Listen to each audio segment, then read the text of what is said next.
네, 오늘은 사도행전 7장 54절부터 8장 1절까지입니다. 우리 제목을 우리 같이 한번 읽어볼까요? 네, 시작! 성령 충만으로 승리한 순교자. 네, 성령 충만이 먼저 여러분들 단어가 지금 보이시죠? 그리고 그 다음에는 순교자라는 단어가 보이시죠? 그냥 단순히 순교했다라는 것보다 오늘 본문은 이 성령 충만으로 이 순교를 할 때 잘 이겨낸 인물을 우리가 좀 살펴보려고 합니다. 자, 먼저 도입 부분 우리가 마음 열기 들어가기 질문 있죠.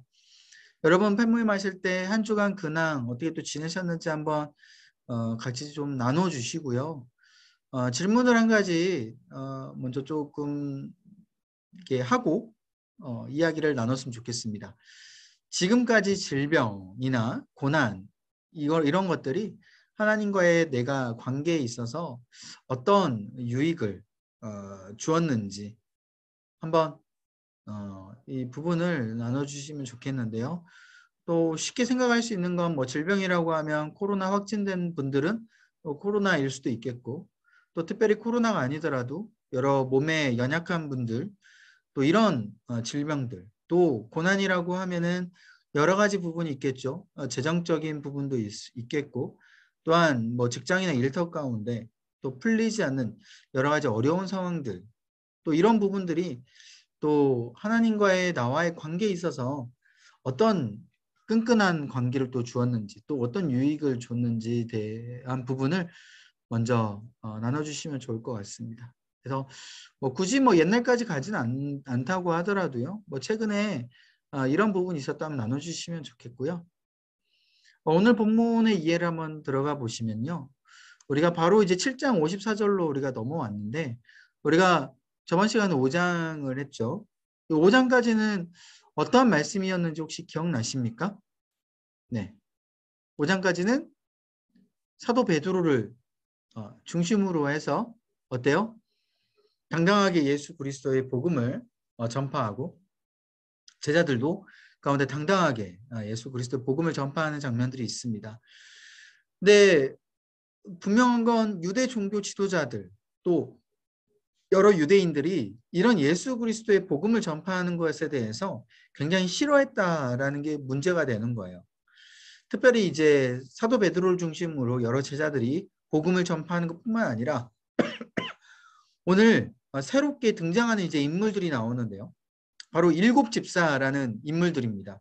이 일곱 집사가 왜 등장을 했냐? 이 사도들이 예수 그리스도의 복음을 전파하니까 많이 교회들로 사람들이 복음을 받고 몰려오기 시작하죠. 뭐 지금 같으면 쉽게 얘기하면 성도수가 너무 많아지는 겁니다. 그런데 성도수가 많아짐에도 불구하고 사역자는 어때요? 한정이 돼 있죠. 그 사역자가 이제 12제자들인데 그 12제자들로 거의 한정이 돼 있어요. 그러다 보니까 이 12사도들이 하나님의 말씀도 가르쳐야 되고요. 또 전도도 해야 돼요. 복음도 전해야 되고. 또 사람들을 돌보는 일도 해야 됩니다. 그렇죠? 그래서 어려운 사람들이 있으면 지금 우리 교회가 이렇게 복지 사업을 하고 또 어려운 분들을 이렇게 섬기는 것처럼 그런 분들에게 대해서 실질적으로 먹을 것도 우리가 나눠주고 섬기고 그런 일들을 이 모든 사도들이 12명이라는 이 제한된 인원으로 다 감당을 해야만 했죠. 그러다 보니까 어떻습니까? 너무나도 힘들어지는 겁니다. 그리고 제대로 된 말씀에 대한 집중을 할 수가 없게 된 것이죠. 그래서 이 일곱 집사님을 세우게 되는 거예요. 그래서 이 집사라는 의미는 뭐냐면 봉사하는 의미입니다. 봉사를 하는 거예요. 섬기는 거예요. 그래서 여러분들 우리 21교구 집사님들이 많이 계시죠.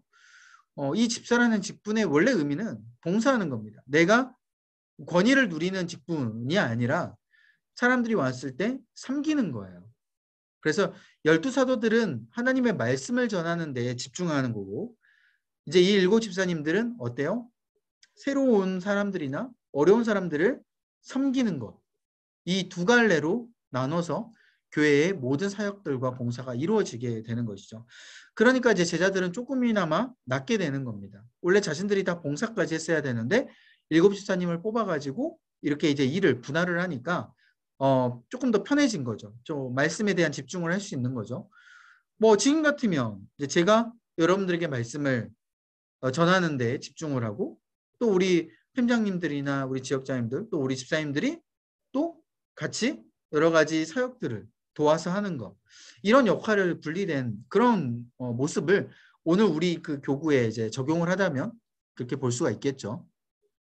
아무튼 이 일곱 집사님들이 그렇게 봉사를 하고 나는데 중요한 거 이제 한 일곱 집사님 중에 거의 리더격인 우리 스테반 집사님이라는 분이 이제 등장하게 됩니다. 이 스테반 집사님은 일을 감당하는 것, 사역을 감당하는 것뿐만 아니라 계속해서 사도들이 했던 그런 예수 그리스도를 전파하는 그 전도에 대한 일도 같이 집사님도 같이 도와서 하게 됐어요. 자기 자신은 뭐 그렇게 하지 않아도 되는 그런 부분이 있지만 너무 예수 그리스도에 대한 그 복음의 그 간절함 그리고 열정 이런 것들이 넘치다 보니까 같이 복음을 전하게 된 것이죠. 다른 제자들 못지않도록 너무 열정이 뛰어났고요. 또 성령 충만했어요. 바로 이 스테반 집사님이 그러한 성령 충만으로 예수 그리스도를 전파하다 보니까 사람들이 더 많이 믿게 되고요. 사람들이 이 집사님을 더 많이 따르게 된 거예요. 그러다 보니까 꼭 이 상황쯤 되면은 나타나는 사람들이 있겠죠. 바로 사울을 필두로 하여 많은 유대 종교 지도자들이 이 스테반 집사님을 핍박하기 시작합니다. 그래서 예수 그리스도를 전파하지 말라고 경고했음에도 불구하고 스테반 집사님은 계속 당당하게 전파를 하니까 더 이상 안 되겠다 싶어서 유대 종교 지도자들은 이 스테반 집사님을 재판에 세우죠.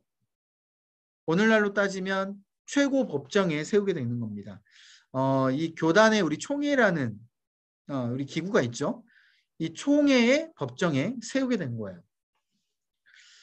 이 산헤드린 공회라는 이 재판입니다. 예장의 이름으로 따지자면 이 산헤드린이라는 이 공회라는 이 재판 안에서는요. 모든 지도자들이 다 모여요. 그래서 최고 의결 기구입니다. 이런데 스테반 집사님을 재판을 세우고 거기에 대해서 유대 지도자들과 논쟁을 하는 거예요. 왜 너는 예수 그리스도의 복음을 전하지 말라고 했는데도 그렇게 전하냐? 그러니까 스테반 집사님이 너무 당당하게 이야기를 합니다. 6장하고 7장의 우리 앞부분에 보게 되면요. 스테반 집사님의 긴 설교가 나와요. 아주 당당하게 왜 내가 예수 그리스도를 전파할 수밖에 없는지에 대한 이유를 조목조목 이야기를 하게 되는 것이죠. 그 조목조목 이야기하는 중에 간단하게 말씀을 드리자면 이 스테반 집사님 이야기하는 건 바로 이 구약시대 때 출애굽을 하고 나서 이스라엘 백성들이 출애굽을 하고 나서 모세를 필두로 해서 하나님이 예비하신 젖과 꿀이 흐르는 그 가나안 땅으로 하나님이 인도해 가시는데 우리가 잘 알다시피 어때요? 이스라엘 백성들이 하나님을 믿지 못해요. 그리고 모세를 또 핍박하기도 합니다. 중간에. 하나님이 하라고 한 것들을 지키지 않고 그 명령을 거부하고 그 가운데 자기들 마음대로 금송아지도 만들고 우상 숭배도 하는 그런 계속 배반의 역사가 이 이스라엘 구약시대 때 있었다라는 것이죠. 이 스테반 집사님은 바로 그 역사를 이 설교 때 이야기를 하는 거예요. 왜 설교 때 그런 역사를 이야기하냐? 바로 이 구약시대 때 배반했던 이 이스라엘 역사가 바로 지금 너희들이라는 거예요. 너희들이 바로 예수 그리스도를 이렇게 핍박해가지고 구세주인지도 모르고 바로 이 메시아인 예수 그리스도를 죽였다. 그렇게 배반한 구약시대 때 이스라엘 백성들과 너희들, 예수 그리스도를 죽인 너희들이 과연 무엇이 다르느냐 라는 그 논리를 스테반 집사님이 긴 설교 가운데 이야기를 하는 겁니다. 거의 2장에 걸쳐서 길게 설교를 해요. 그 이유는 바로 예수 그리스도라는 이 분이 메시아고 구세주인데 우리가 어때요? 죽였다는 거예요. 배반했다라는 것이죠. 그래서 너희들이 여기서 회개하지 않으면 어때요? 결국 지옥에 간다. 천국에 가지 못하고 구원받지 못하고 너희들은 지옥에 갈 것이다. 이 이야기를 지금 스테반 집사님이 하고 있는 겁니다. 그래서 여러분, 이 스테반 집사님이 말하는 건 다 팩트예요. 너무 진리입니다. 옳은 말이죠. 근데 그 옳은 말을 들은 유대 종교 지도자들은 어때요? 자제력을 잃고 너무 분노합니다. 제대로 된 진리를 받으려고 하지 않죠. 분명히 이 진리가 진리인 줄을 알았습니다. 근데 이 진리를 받기 싫어하는 거죠. 여러분, 우리 세상 사람들도 마찬가지예요. 예수 그리스도가 구세주이고 정말 어떻게 보면 메시아일 수도 있겠다. 그리고 이제까지 했던 그 그리스도인들의 모습을 통하여서요. 물론 지금이야 그리스도인들의 모습 가운데 굉장히 실망한 모습들이 많지만 이 그리스도인들의 모습을 통하여서 하나님의 역사하심을 보게 되면요. 이 세상 사람들은 어느 정도 느끼고 있어요. 알고 있어요. 아, 예수님이 어쩌면 진짜 메시아일 수도 있겠구나. 구세주일 수 있겠구나. 그런데 어때요? 정작 믿지 않는 그런 모습들이 굉장히 많죠. 믿기 싫은 거예요. 이분이 메시아인지 메시아 아닌지 어떤 그 팩트에 대해서 내가 확인하고 거기서 믿으려고 하는 게 아니라 내 마음 자체가 그냥 믿기 싫은 거죠. 왜냐? 내가 죄인이라고 하는 거. 내가 분명하게 그 예수 그리스도를 통하여서 내가 뭔가 종속돼야 되고 그 메시아라는 그 분 안에서 내가 무엇인가 해야만 될 것 같고 막 이런 것들이 따라오다 보니까 믿기 싫어하는 그런 모습들이 같이 오게 되는 거예요. 특히 유대 종교 지도자들은 이 예수님의 메시아인데도 불구하고 믿기 싫어하는 이유 중에 하나가 뭘까요? 예수님을 바로 십자가에 못 박아 죽인 장본인들이었다라는 것이죠. 자신들이 십자가에 못 박아 죽인 장본인인데 그 자신들이 죽인 예수님이 만약에 구세주이다라는 게 증명이 돼버리면 그걸 자신들이 인정하면 어떻게 되는 겁니까? 자신들이 죄인이 되는 거예요. 당연히. 그걸 당연히 인정하기 싫겠죠. 그렇기 때문에 진리를 진리로 받아들이지 않고 팩트를 이 스테반 집사님이 이야기했음에도 불구하고 믿기 싫고 오히려 더 분노하며 스테반 집사님을 오늘 본문 가운데 보게 되면 죽이는 장면이 나타나게 되는 겁니다. 이거 오늘 본문에 대한 배경이에요. 자, 그러면 스테반 집사님이 어떻게 순교를 했고 유대인 이 종교 지도자들이 어떠한 마음으로 이 스테반 집사님을 죽였는지를 오늘 조금 같이 읽으면서 나누겠습니다. 자, 7장 54절부터 8장 1절까지인데요. 자, 우리 한 절씩 여러분들 좀 교도하고 마지막 합독하도록 하겠습니다. 자, 54절부터 제가 먼저 읽을게요. 그들이 이 말을 듣고 마음에 찔려 그를 향하여 이를 갈거늘 스테반이 성령 충만하여 하늘 우러러 주목하여 하나님의 영광과 및 예수께서 하나님 우편에 서신 것을 보고 말하되 보라 하늘이 열리고 인자가 하나님 우편에 서신 것을 보노라 한대 그들이 큰 소리를 지르며 귀를 막고 일제히 그에게 달려들어 성 밖으로 내치고 돌로 칠세 증인들이 옷을 벗어 사울이라 하는 청년의 발 앞에 두니라. 그들이 돌로 스테반을 치니 스테반이 스테반이 부르짖어 이르되 주 예수여 내 영을 받으시옵소서. 받으시옵소서. 무릎을 꿇고 크게 불러 이르되 주여 이 죄를 그들에게 돌리지 마옵소서. 이 말을 하고 자니라. 사울은 그가 죽임 당함을 마땅히 여기더라. 아멘.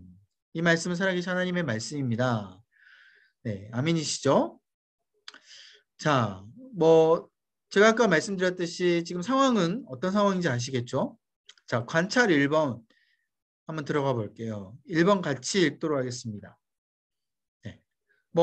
지금 음소거가 돼 있으니까 들리진 않지만 다 읽고 계시죠? 자, 1번 시작. 스테반의 설교를 들은 유대인들은 어떻게 반응하나요?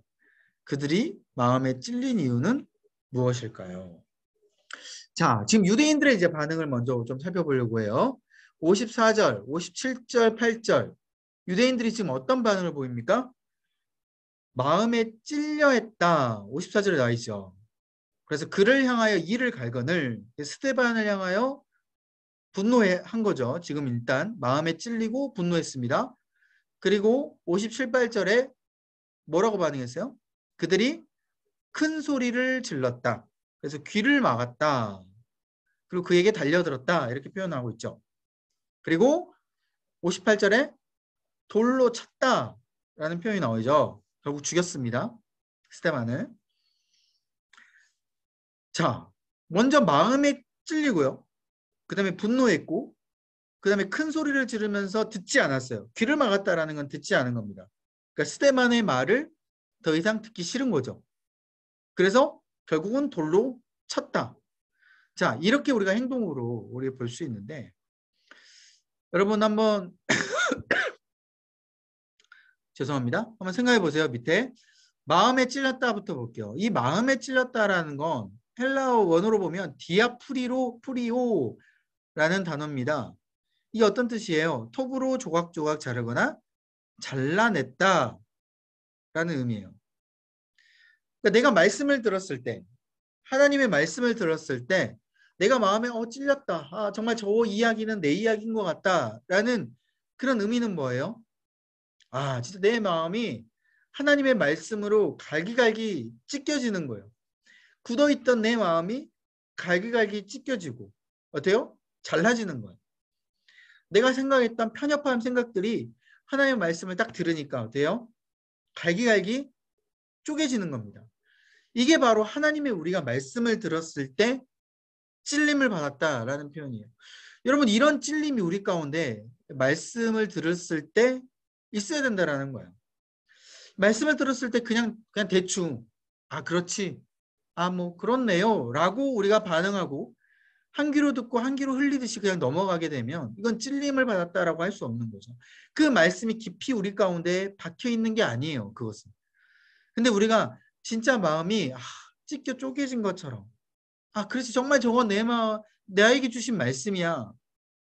내가 꼭 저렇게 해야지. 그 마음 가운데 그 깊은 울림 깨어지는 그런 과정이 우리 가운데 있어야 되는 거예요. 그런데 유대인들이 바로 그렇게 마음에 찔렸다라는 거예요. 근데 여러분 사람이 완악한 게 뭔지 아십니까? 이렇게 마음에 찢김에도 불구하고요. 그러니까 찔림에도 불구하고 어때요? 유대인들은 이거를 인정하지 않아요. 아 그래 우리가 잘못했습니다. 우리가 예수 그리스도를 잡아서 십자가에 달려 죽게 했습니다. 이제 회개하겠습니다. 이렇게 반응이 나와야 되는데 찔렸으면. 그런데 찔리는 그 마음과는 다르게 어떻게 해요? 분노했잖아요. 그렇죠? 여기 보면은 54절에 이를 갈건을 나와 있어요. 분노한 거예요. 왜? 듣기 싫은 거예요. 아까 말했죠. 57절에 큰 소리를 지르며 귀를 막았다. 올바른 말씀이고 이거는 분명 내 마음에 찔림을 대는 정말 나에게 주신 말씀이라는 건 누구보다도 유대 종교 지도자들이 잘 알았어요. 잘 알았는데 거기에 대해서 왜 분노하고 왜 그걸 듣기 싫어했냐. 여러분 아까 간단하게 말씀드렸는데 이건 팩트가 중요한 게 아닙니다. 나에게 주신 그 하나님의 말씀이 진짜 나에게 주신 것 여러분 이것까지는 우리에게 진짜 알 수는 있어요. 그 찔림은 될 수 있어요. 근데 팩트는 뭐냐면 팩트가 중요한 게 아니라 더 중요한 건 뭐예요? 지금 나의 위치가 중요한 거예요. 나의 자존심이 중요하고 나의 상황이 더 중요한 겁니다. 그러니까 하나님의 말씀을 내가 거부하는 거예요. 듣지 않는 거예요. 내가 하고 싶은 대로 완악한 마음이 내 마음 가운데 있는 것이죠. 다른 것들이 더 중요하기 때문에. 여러분 진짜 우리 가운데 하나님의 말씀에 찔림에 대한 말씀이 있다면 우리가 즉각적으로 우리가 돌이켜야 돼요. 순종해야 된다는 겁니다. 우리가 돌이키지 않고 순종하지 않으면 우리가 스테반을 죽이는 그러한 죄를 우리가 범할 수 있는 거예요. 큰 죄를 우리가 범할 수 있는 거죠. 사람을 우리가 죽일 수 있어요. 말로. 또한 관계를 우리가 악화시키는 것뿐만 아니라 우리의 삶 자체가 하나님의 축복을 걷어차고 나의 잘못된 행동으로 인하여서 엄청난 안 좋은 결과를 초래하게 된다라는 것이죠. 여러분 밑에 제가 적어놨는데요. 연결해서 이 당시 로마 통찰에 있던 이 사내들인 공의회는요. 로마의 동의 없이는 법적으로 범죄자를 처형할 권한이 없었어요. 그러니까 이 사내들인 공의회라는 거는 아까 말씀드렸지 지금 말하면 교단의 최고 의결기구인 총회와도 같다라고 말씀드렸죠. 여러분 총회는요 그냥 의결기구인 거지 의견들을 결정하는데 하는 거지 총회에서 예를 들어 뭔가 우리가 잘못했다고 해서 갑자기 총회에서 재판을 해가지고 당신은 유죄 해가지고 막 감옥에 집어넣거나 사형을 이렇게 때릴 수 있습니까? 그러면 안 되죠. 이거는 세상 법정이 아니기 때문에. 그죠? 그런데 이 당시에 사내들인 공회에서 사람을 죽일 만한 그런 재판을 하면 안 되는 불구하고 어때요? 죽인 거예요. 스테반을. 일제히 달려들어서 돌로 친 거죠. 그만큼 왜 이 유대 종교 지도자들이 이렇게 스테반을 죽였어요? 자신들의 위선, 악행 이것이 정확하게 마음에 탁 꽂힌 거예요. 드러나게 된 거죠. 만천하에 우리가 숨기려고 했는데 자신들의 이 악행을 숨기려고 했는데 정확하게 스테반이 찍어버리니까 이게 시기와 분노가 엄청나게 이제 올라온 겁니다. 그래서 스테반을 돌로 쳐 죽인 것이죠. 그래서 여러분 뭐 부부싸움 할 때나 우리가 싸움할 때 어때요? 괜히 나의 잘못이 찔림을 당했을 때 어떻습니까? 막 분노가 일어나죠. 물론 인정하고 싶지 않지만 나도 어느 정도 알고 있어. 근데 어때요? 상대방이 나의 정확한 잘못을 지적하고 너가 잘못했다고 했을 때 왠지 자존심 또 왠지 그 인정하기 싫은 그 마음 때문에 어때요? 더 격하게 반응할 때가 있지 않습니까? 유대인들은 이것을 분명히 인정해야 됨에도 불구하고 다른 그 헛된 것들 때문에 마음의 자존심 막 이런 헛된 것들 때문에 자신들의 위치 때문에 인정하지 않고 분노를 표출했다라는 것이죠. 분명히 이들은 예수님이 메시아인 것을 알고 있었어요. 자신들이 잘못했다라는 것도 알고 있었습니다. 그래서 여러분도 우리에게 주는 말씀이 뭐예요? 적용과 묵상을 보면 하나님의 말씀은 분명하게 우리를 드러내요. 우리의 모습을. 아까 찔림을 줬다라고 했는데 우리의 정확한 모습을 드러냅니다. 지금 나의 상황이 어떤지, 나의 죄가 어떤지, 또 나의 깊은 곳에서 어떤 마음을 가지고 있는지. 근데 때로는 우리가 이걸 숨기고 싶을 때가 있어요. 덮고 싶을 때가 있어요. 때로는 내 남편이라도 내 아내라도 그것을 들키고 싶지 않을 때가 있어요. 그런데 이게 말씀 가운데 하나님께서는 나에게만 정확히 말씀하세요. 일단 다른 사람에게는 그걸 드러내지 않아요. 나의 그 마음을 알고 계시기 때문에. 드러내고 싶지 않은 나의 모습을 분명히 하나님 알고 계시기 때문에 나의 프라이버시를 지켜주면서 나에게만 찔림을 준다라는 겁니다. 근데 나에게만 찔림을 줄 때 어떻게 해야 돼요? 내가 그때 바로 돌이켜야죠. 회개해야 됩니다. 올바르게 반응해야죠. 그렇게 내가 죄를 고백하고 올바르게 반응하면 우리 하나님께서 주실 것들, 우리 축복을 다시 누릴 수 있다는 겁니다. 그래서 여러분 나눔을 보시면요. 우리의 말씀에 대한 묵상, 뭐 설교를 듣고 하는 그런 묵상도 마찬가지고 그때 우리에게 마음에 그 찔린 점, 이 찔렸다라는 건 내 마음이 깊숙한 곳에서 들어와서 이건 정말 나에게 주신 말씀이고 정말 이거는 내가 이렇게 해야겠다라는 그런 생각이 들었던 말씀이 있었는지 그 말씀 같은 그런 이제 찔림이 있었다면 여러분들이 어떻게 그 이후에 반응을 했는지 여러분 한번 기억나는 그 말씀, 그 찔림에 대한 말씀 일단 나눠주시고요. 자, 관찰 2번 우리 한번 읽어보도록 하겠습니다. 시작. 유대인들로부터 돌에 맞아 순교하기 직전에 스데반의 영적 상태는 어떠했으며 또한 그는 무엇을 보았나요? 자, 앞선 1번의 모습은 유대 종교 지도자들에 대한 모습을 우리가 좀 살펴봤고요. 지금 2번에 대한 질문은 뭐예요? 이 스데반에 대한 모습에 대한 질문입니다. 자, 55절부터 57절. 먼저 스데반이 어떻게 기도했는지 나와요. 자, 어떻게 기도합니까? 자, 스데반의 모습, 기도가 아니라 모습인데요. 먼저 성령 충만했다. 나오죠. 그러니까 스데반이요. 지금 곧 있으면 순교당할 걸 알고 있습니다. 근데 성령 충만한 거예요. 근데 왜 성령 충만했냐? 분명한 건 이 부분이 있어요. 다음에 어떻게 소개를 합니까? 하늘에서 무엇을 봤어요? 뭘 봐요? 하나님의 영광과 및 예수께서 하나님 우편에 서신 것을 봤다. 이게 56절에 보면 하늘이 열렸다라는 표현이 나오죠. 환상을 본 겁니다.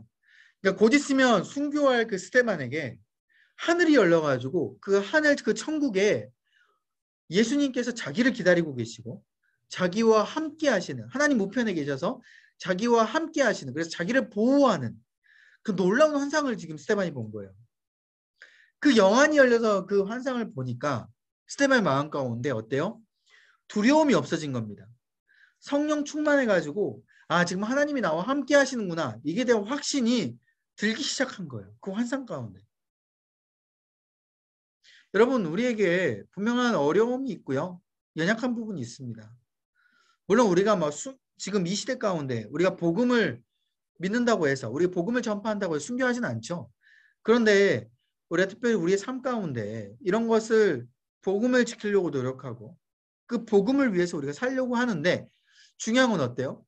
우리가 왜 두려움이 생긴다라는 거예요. 왜?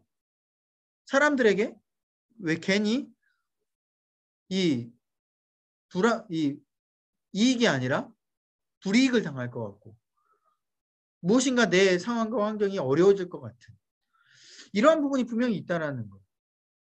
우리가 이거를 스테반이 순교하는 것처럼 우리가 순교는 안 하더라도 우리가 복음은 우리가 이거를 스테반의 모습을 보면서 우리가 어떻게 받아들여야 되냐 이거를 우리가 같이 한번 생각해 봐야 된다는 것이죠. 분명히 스테반도 두려워했을 수도 있습니다. 곧 있으면 순교하니까. 그런데 스테반에게는 두려움이 없을 만한 분명한 이유는 뭐냐면 하나님이 함께 하신 것을 알았다라는 거예요.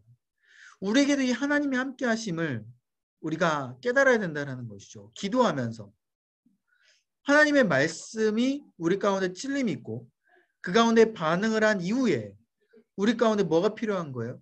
하나님의 확신, 하나님 함께 하심의 그 확신 이것이 우리에게 있어야 된다는 거예요.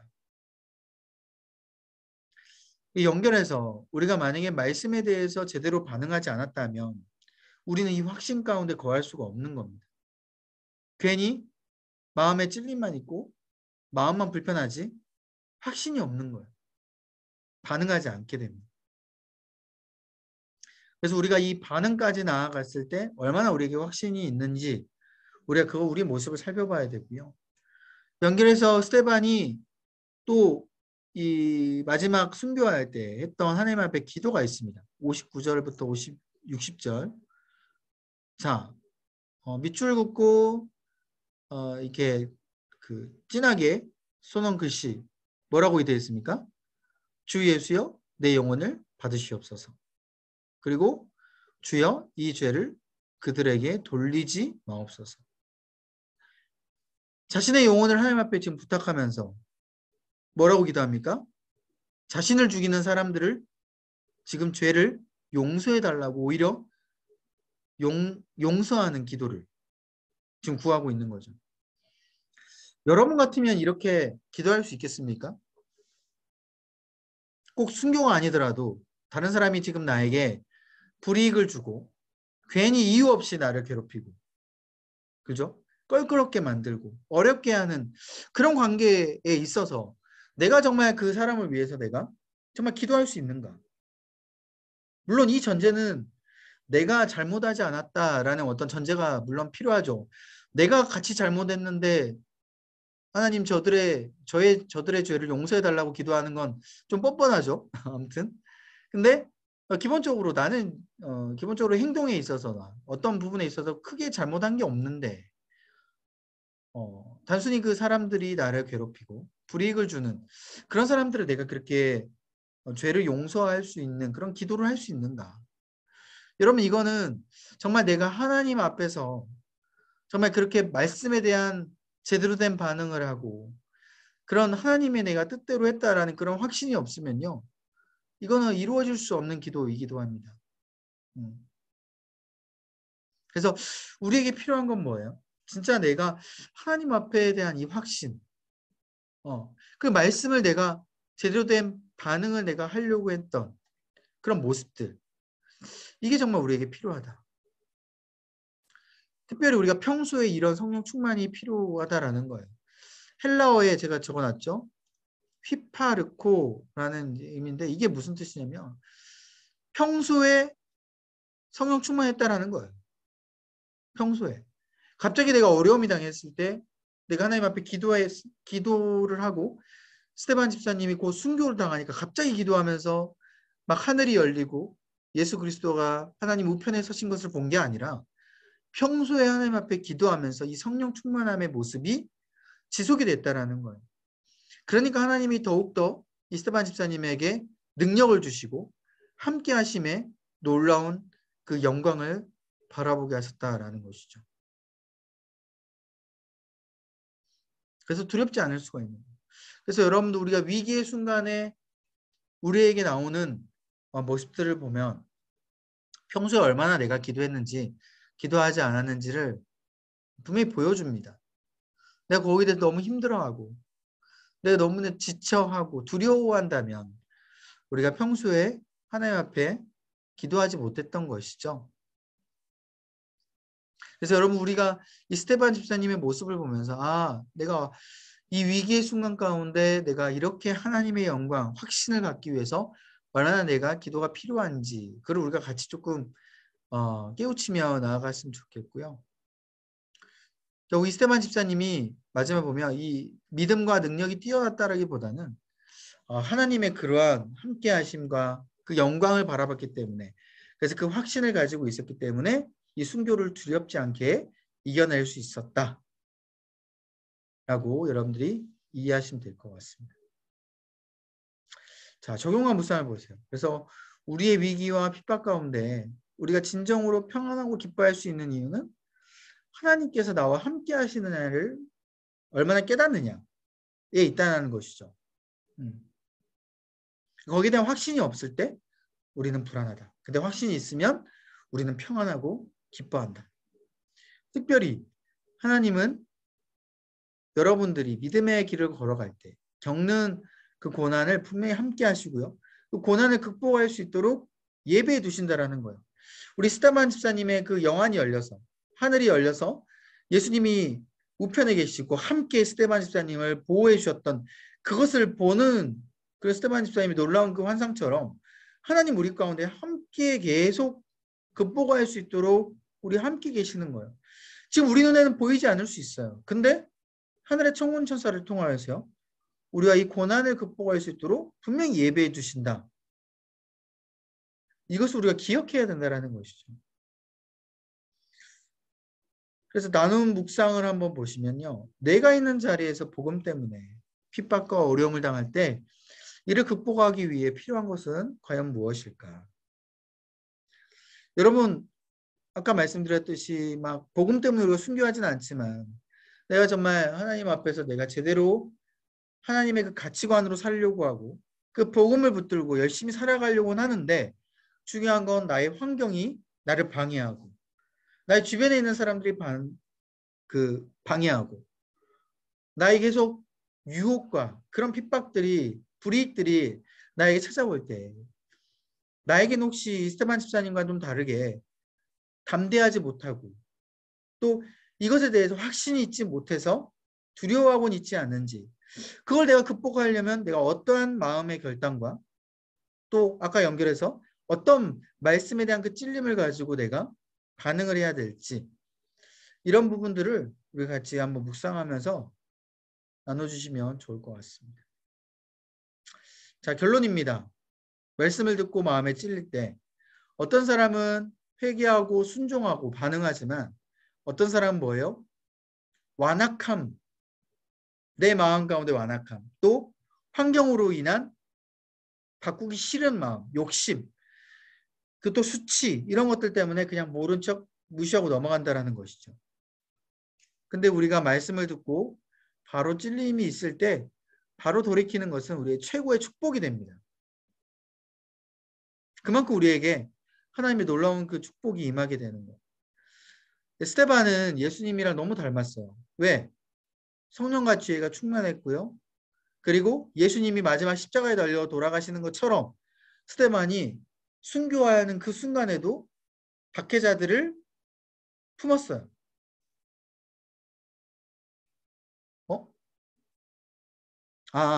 이 말은 뭐냐면 그냥 단순히 어떤 품었던 거를 넘어서 하나님이 함께 하심에 따라서 이 박해자들을 용서할 수 있었다라는 의미예요. 안 품었다는 뜻이 아니라.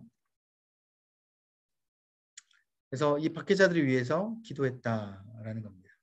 네, 기도하겠습니다. 하나님, 정말 우리에게 주시는 이 말씀들이 우리의 마음을 찔러 쪼개기까지 하고 온전히 굳어지고 또한 닫혀져 있는 마음들이 활짝 열리는 말씀들 되길 소망합니다. 매주마다 우리가 설교 말씀을 듣고 또 매주마다 우리가 여러 팬모임 말씀뿐만 아니라 큐티 말씀 또 여러 말씀들을 우리가 듣지만 아버지 정작 아버지 그 찔림에 대한 부분을 많지 않음을 주님 앞에 고백합니다. 아버지 우리 가운데 이 찔림이 끊이지 않게 붙들어 주시고 우리가 영적으로 민감하게 하여 주시고 온전히 예수 그리스도의 정체성을 다시 한번 생각하여서 이 말씀을 끝까지 붙들고 나아갈 수 있는 우리의 결단의 모습 되게 하여 주옵소서.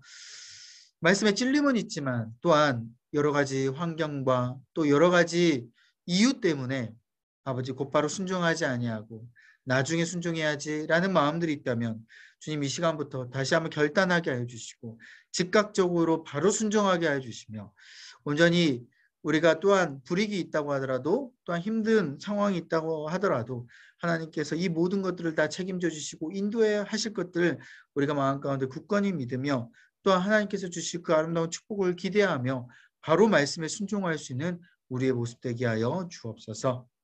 또한 스테반 집사님의 모습처럼 아버지 우리가 정말 이 복음으로 인하여서 또 하나님의 마음으로 또 가치관으로 우리가 행동할 때마다 여러 핍박과 또한 여러 반대 또 여러 부딪힘 또 여러 가지 손가락질 또 인정받지 못하는 여러 가지가 있을 때마다 아버지 우리가 주눅들지 않게 해주시고 오히려 담대하게 이 말씀을 생각하며 또 스테반 집사님의 순교를 생각하며 우리가 결단하게 해주시고 온전히 하나님 앞에 정말 우리가 함께 있음을 기억하며 우리가 분명하게 행동해야 될 부분들을 행동할 수 있는 우리에게 용기를 허락하여 주시고 결단할 수 있도록 역사하여 주옵소서.